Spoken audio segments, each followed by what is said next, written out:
প্রথমবারের মতো বাবাকে টাকা দিলাম অনেকদিন পর। একটা ছোটখাটো চাকরি পেয়েছিলাম। প্রথম বেতন হাতে আসতেই সবার প্রথম বাবার কথা মনে পড়লো। আমি কিছু না ভেবেই 2000 টাকা বাবার হাতে তুলে দিলাম। বাবা কয়েক সেকেন্ড শুধু আমার দিকে তাকিয়ে রইলেন। মুখে একটা হাসি ফুটে উঠল। আমাকে ধীরে ধীরে বললেন, তোর কাছেই রেখে দে। আমি হেসে বললাম, না বাবা, এটা তোমার জন্য। তিনি আর বেশি কিছু বললেন না, শুধু টাকাটা রেখে দিলেন।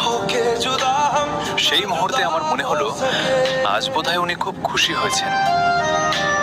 রাতে যখন জল খেতে উঠলাম, বাবা ঘরে বসে আছেন।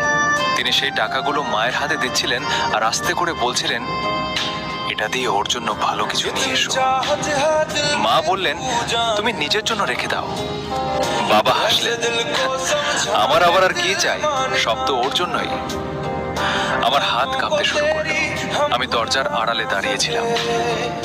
প্রথমবার বাবাকে বুঝতে পারলাম যে টাকাটা আমি ওনার জন্য এনেছিলাম, সেটা উনি আমার জন্য রেখে দিলেন। আজ বুঝতে পারলাম বাবারা কখনো নিজের জন্য বাঁচে না, তারা সব সময় তাদের সন্তানদের জন্যই বেঁচে থাকে। বাবার পকেট খালি থাকলেও তিনি তাদের সন্তানদেরকে কখনো না বলে না, কারণ তিনি জানেন সন্তানের খুশির কাছে নিজের প্রয়োজন তুচ্ছ। তো কাল আরো একটা গল্প বলবো, আর আমার নতুন নতুন গল্প শোনার জন্য তুমি আমাকে ফলো করে নাও। আর তোমাদেরও জীবনে যদি কোনো গল্প থাকে তাহলে আমাকে মেসেজে বলো।